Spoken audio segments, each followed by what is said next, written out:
sampai di bagian panggul. Di visi tadi ada muara dari sepanjang vena-vena iliaka communis yang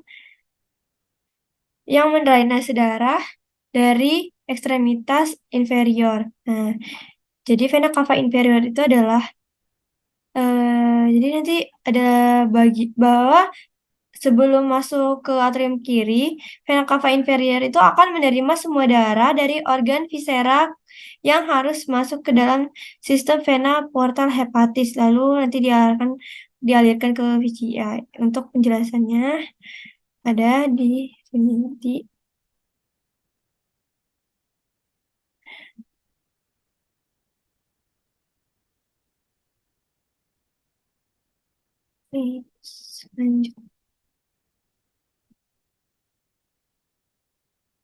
selanjutnya masuk ke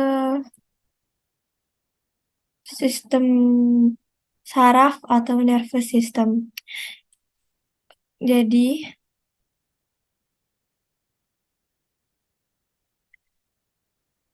sistem saraf itu adalah jaringan yang kompleks ya, yang itu memungkinkan suatu organisme bertindak dengan lingkungannya.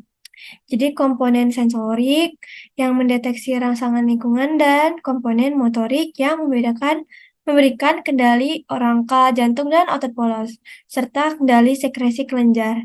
Nah, sekresi kelenjar nanti dikoordinasikan dalam suatu sistem untuk mendorong respon motorik yang sesuai terhadap rangsangan atau masukan sensorik yang telah diterima, disimpan, dan juga diproses.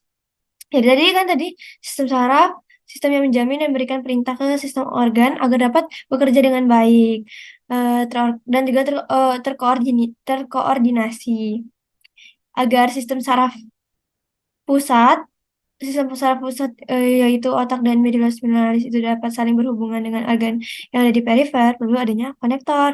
Maka dari itu adalah sistem saraf perifer yang berlaku sebagai jembatan antara pusat komando dengan organ-organ di perifer.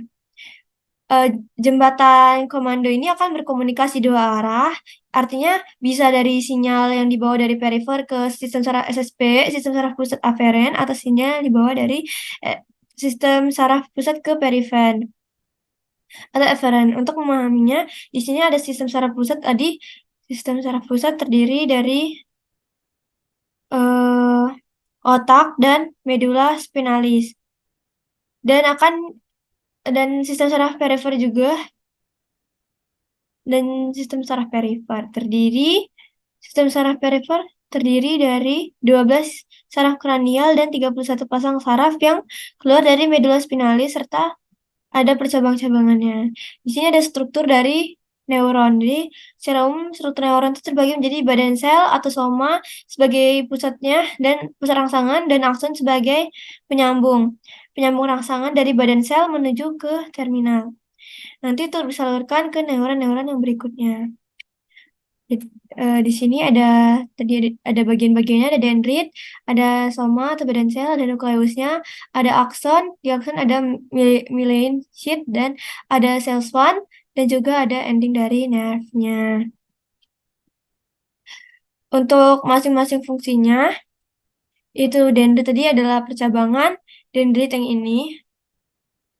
ini tuh, itu merupakan percabangan yang berasal dari badan sel yang terlihat seperti tonjolan yang bercabang.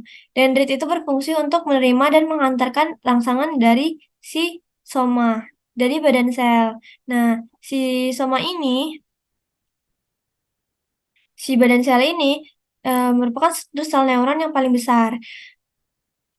Di dalam badan sel, kita akan ada di sana itu ada sitoplasma, inti sel, nukleus, dan ada nukleolus. Nah, fungsi dari badan sel tadi adalah menerima rangsangan yang berasal dari dendrit, kemudian akan meneruskannya menuju neurit atau akson.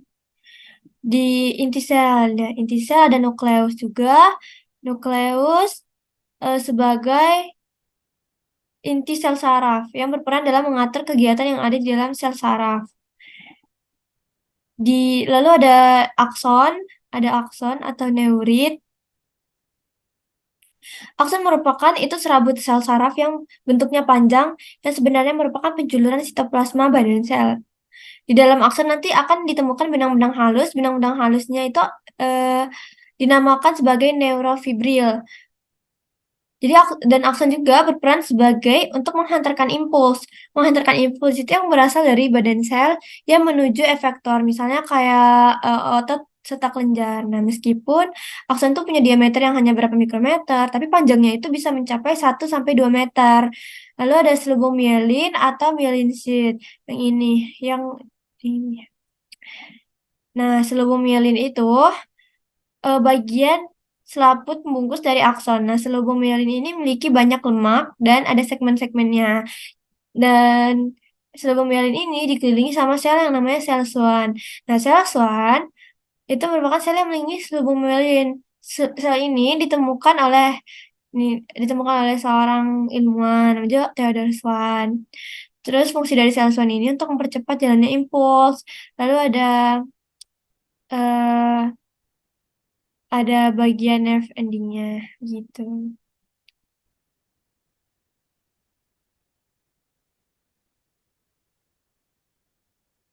Jadi selanjutnya peripheral nervous system. Nah, jadi ada peripheral nervous system atau dasar-dasar dari saraf perifer. Nah, saraf perifer ini ada nukleus tadi. Nukleus itu kumpulan badan sel.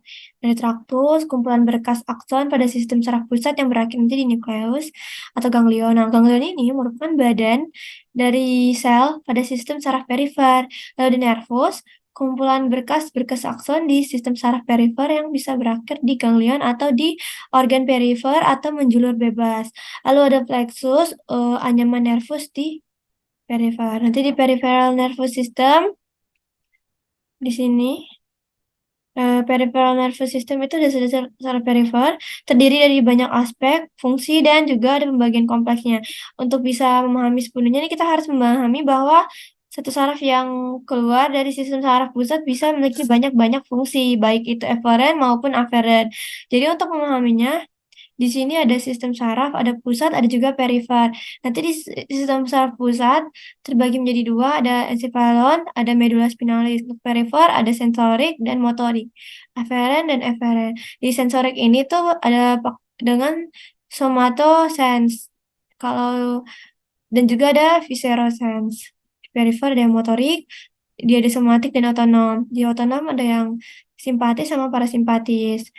Di sini di sensorik aferen itu di bagian somatosensori, somatosensori itu ada yang general, ada yang spesial. Sistem saraf pusat itu dia tadi. Nah, jadi sistem saraf eferen itu berarti itu menga- mengalirkan sinyal perintah dari sistem saraf pusat ke sistem saraf perifer tepi. Sistem saraf ini terdiri dari ada tadi viscera motor atau biasa kita sebut sebagai saraf otonom atau involunter yang bekerja secara tidak sadar.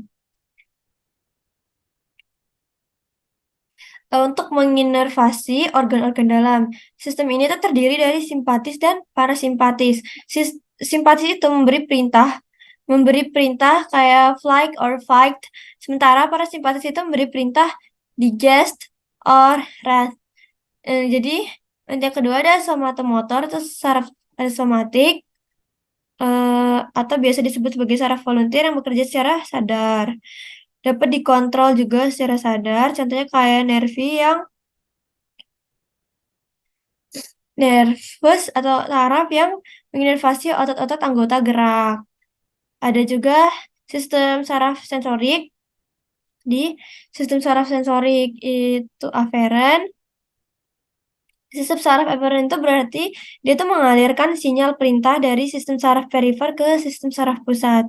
Sistem ini tuh terdiri dari visceral sensor, di mana sistem ini mendeteksi sinyal rasa sakit ketika misalnya kita dipukul, dicubit dan lain-lain, nyeri, gangguan, dan semua jenis teres aferen dan organ-organ dalam atau viscera. Lalu ada somatosensor. Nah, somatosensor ini mendeteksi sinyal rasa sakit, nyeri, gatal, gangguan, dan semua zat aferen dari selain organ-organ viscera, selain organ-organ dalam. Nah, sistem ini tuh bakal dibedakan lagi menjadi nanti ada general, general somatosensori dan spesial somatosensori. Lanjut, selanjutnya, eh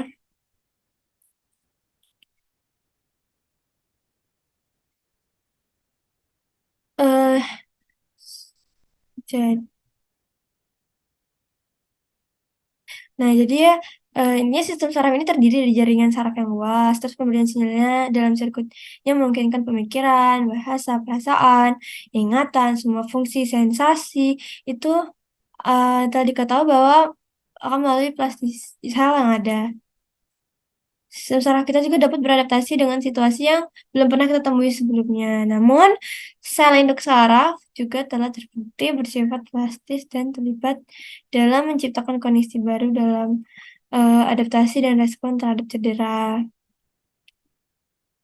Nah, ada transmisi impuls ke seluruh sistem saraf itu dilakukan melalui neuron yang memungkinkan koneksi sinaptik.